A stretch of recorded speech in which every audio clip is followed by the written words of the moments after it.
When replay resumes, we'll take you inside Monday Night Football into the zaniness of the broadcast booth where Don Meredith, Howard Cosell, and Frank Gifford interact.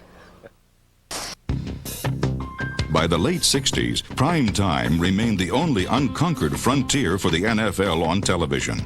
After several trial games on CBS, the league sought a permanent commitment. Pete Rozelle said he was thinking about making football on Monday night. We had tried a couple of Monday night games. He was going to try to make a series out of that and have a game every Monday night.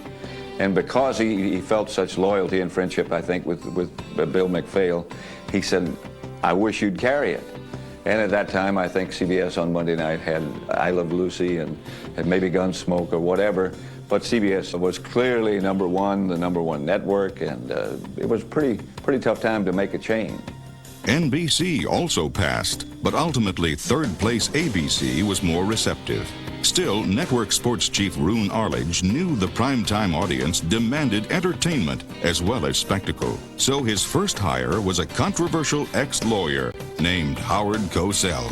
Howard Cosell was neither a play-by-play announcer, nor was he an expert commentator in the sense of being a former football player. And so in order to have him, I had to have 3 announcers instead of 2.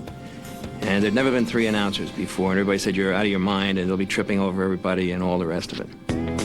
Roone's next pick was a former Cowboy quarterback grown bored with life after football. I decided that the stockbroker was probably not what I really wanted to do.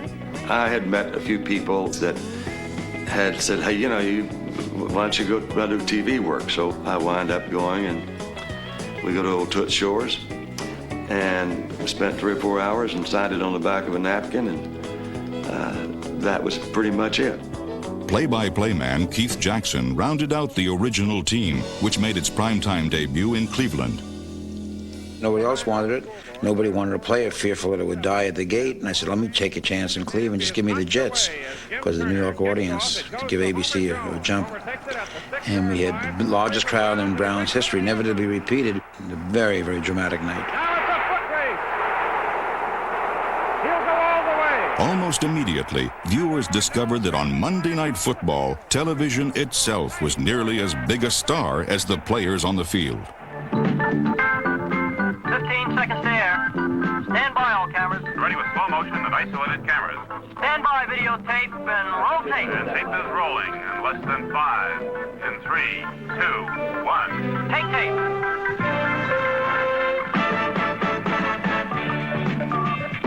We created this opening that had the entire flavor of what it's like in a television truck during Monday Night Football.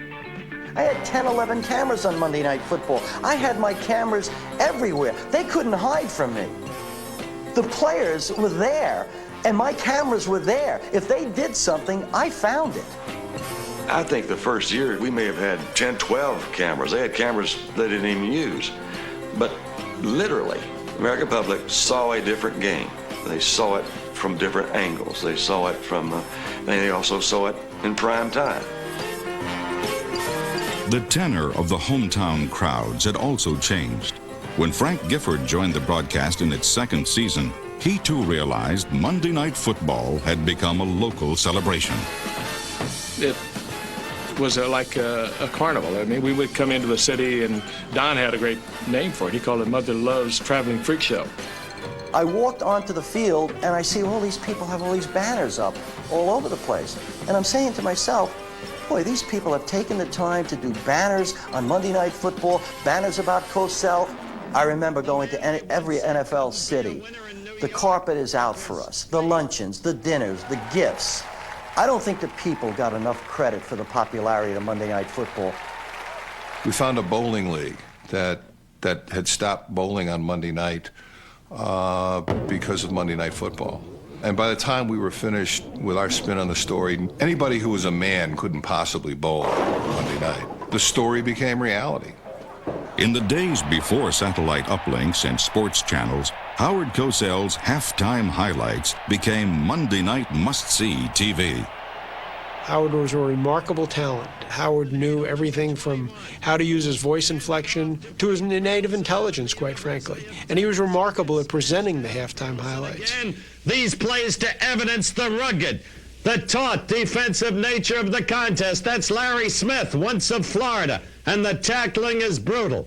People became incredibly provincial. If their team wasn't on, I mean, we would have death threats from fans in Miami if the Dolphins weren't on the halftime highlights of Monday Night Football, which was why Ched and I decided to tell everybody that the halftime highlights were selected by Howard, when in fact Howard had nothing to do with it. But we just kept, there were going to be death threats, we wanted them aimed at Howard. The University of Florida. The Monday Night Football booth also attracted the in-crowd of celebrities and politicians who dropped by for an intimate chat with 40 million viewers. I remember a game in Los Angeles where, believe it or not, we had Ronald Reagan and John Lennon in the booth at halftime at the same time. I mean, now there's a pair. We had Spiro Agnew when he was vice president under Nixon at a game in Baltimore. In spite of my national connections, Howard, I stick with the Colts.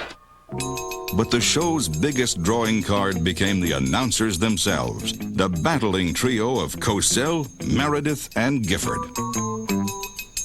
With these guys and the personalities that they had, and they were so different. Absolutely, one was different from the other. I think people turned on Monday Night Football to see and hear what Meredith, Cosell, and Gifford were going to say, especially Meredith and especially Cosell. They became bigger than the game. So it's 3 downs and over for the Kansas City Chiefs, and that's been their wont so often tonight at a time when they desperate. Their wont, W-O-N-T. Oh, Howard. The education of Dandy Don continues. We await the punt. Meredith had a wonderful way of tweaking Howard with just say, oh, come on, Howard. Won't. W-O-N. That's the way I say W-A-N-T. And the majority out there, all those folks with rednecks, white socks, and drinking blue ribbon beer. Blue collars. Rednecks and white socks and blue ribbon beer. It was amazing because Howard had this wonderful following, urban following, and Don had everything, I mean, from the Hudson River through Nevada was all Don's. IFBs. What about the IFB and hand mic? What about the IFBs and the hand mic? Doing Monday Night Football was definitely a high wire act, but there were times when it was like, you know, a symphony playing, when you almost wouldn't have to talk. The shots would just be coming and the replays would be coming and the announcers would be in perfect tune with the pictures and they would be in perfect tune with one another. People, even if they don't like football, know what Monday Night Football is. It's an institution.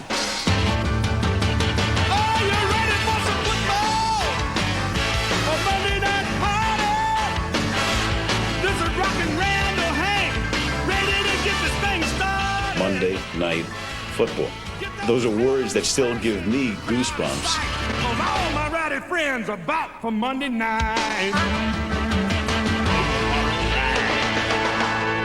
The average age of the player in the National Football League, it's about 26 and change, which means Monday Night Football has been around since before the average NFL player was born. The player has grown up with it. The coaches have grown up with it. Almost every fan in the country has now grown up with Monday Night Football. Monday Night Football is the longest-running entertainment program in prime time, and still a showcase of thrills after all these years. Tommy Hutton to hold it, to win the game for the Eagles.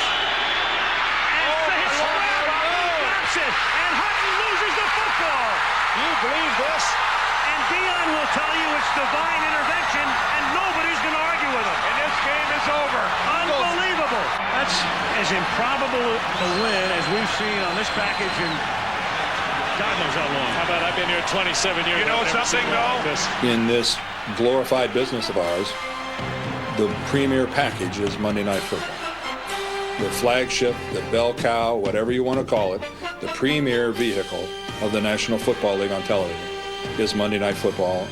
I think we are a rock of stability, that on Monday night there's going to be a football game and ABC is going to carry it, and we're very proud of that. It's still the pro game's biggest weekly attraction. But another NFL broadcast has become the most popular event in all of television.